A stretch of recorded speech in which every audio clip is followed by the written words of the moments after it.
UP 50 open mic. मैं आपको एक कहानी सुनाता हूँ। इब्ने बतूता नाम तो सभी ने सुना होगा, बहुत बड़ा ट्रेवलर था।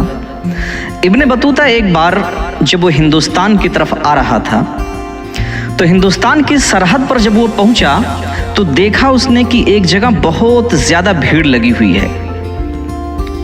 वो वहां पे रुक जाता है और वो वहां के लोगों से पूछता है कि क्या माजरा है, यहाँ इतने सारे लोग क्यों इकट्ठा हैं। तो किसी ने कहा कि यहाँ का जो बादशाह है उसने सबको एक चैलेंज रखा हुआ है और सबको एक क्वेश्चन दिया हुआ है कि जो भी उसके सवाल का जवाब देगा उसे वो अपने मुल्क का और अपने देश का वो वजीर बना देगा, मिनिस्टर बना देगा।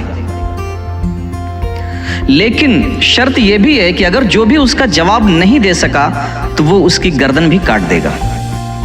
और ये सामने देख रहे हैं आप गेट पर जितने लोगों की गर्दनें लटकी हुई हैं कट करके, ये सभी ऐसे लोग हैं जो हारे हुए लोग हैं। इब्ने बतूता ने कहा कि जाओ बादशाह से कह दो कि एक सफीर आया हुआ है, एक फकीर आया हुआ है, वो आपके सभी सवालों का जवाब देगा।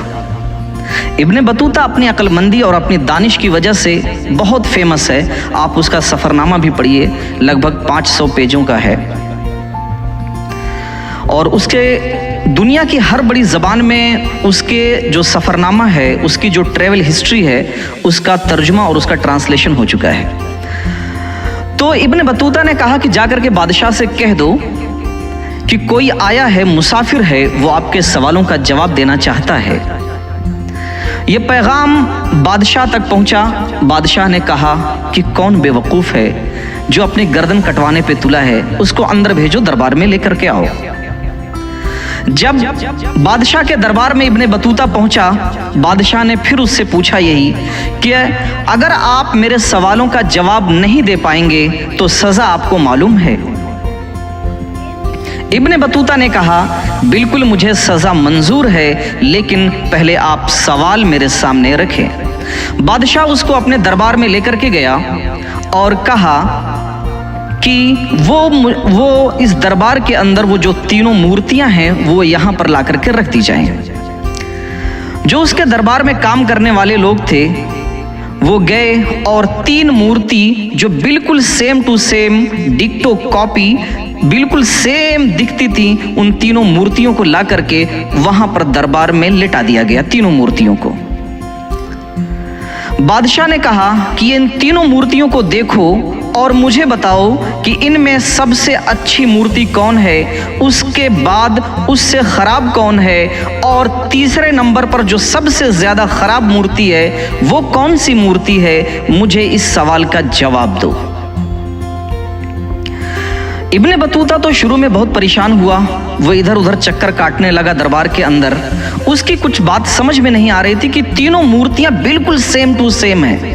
ऐसा लग रहा था कि बिल्कुल सेम सांचे से तीनों मूर्तियां ढाली गई हों, कोई भी जरा भी फर्क नजर नहीं आता था। लेकिन अचानक क्या होता है कि इब्ने बतूता उन तीनों मूर्तियों को खड़ा करता है और उन तीनों मूर्तियों के कान में बारी बारी से फूंकता है। तीनों मूर्तियों के कान में वो मुंह लगा करके फूंकता है और जब तीनों मूर्तियों के कान में वो फूंक मार देता है, उसके बाद बादशाह की तरफ मुखातिब होता है और कहता है बादशाह सलामत, ये पहली वाली मूर्ति सबसे अच्छी है और ये वाली उसके बाद है और ये तीसरे नंबर पर सबसे बुरी मूर्ति है। बादशाह ने दरबार में खड़े होकर के इब्ने बतूता के लिए ताली बजाई और कहा बिल्कुल करेक्ट आंसर, बिल्कुल सही जवाब है। लेकिन कहा कि ऐ इब्ने बतूता, तुझे ये कैसे मालूम हुआ कि ये सबसे अच्छी मूर्ति है, इसके बाद ये है और ये सबसे बुरी मूर्ति है, तुझे कैसे मालूम हुआ। इब्ने बतूता ने कहा कि मुझे एक हदीस याद आती है कि सबसे दुनिया में सबसे अच्छा इंसान वो है जो एक कान से बात को सुने और पेट में ले जाकर के उसको डाइजेस्ट कर ले और उसको हजम कर ले और उस बात को किसी और से ना कहे। तो जब मैंने पहली मूर्ति के कान में फूंक मारी तो उसकी हवा उसकी नाभि से यानी कि उसकी नाफ से निकल रही थी, तो मुझे समझ में आ गया कि ये कान से कोई बात सुनेगा तो इसको डाइजेस्ट कर लेगा।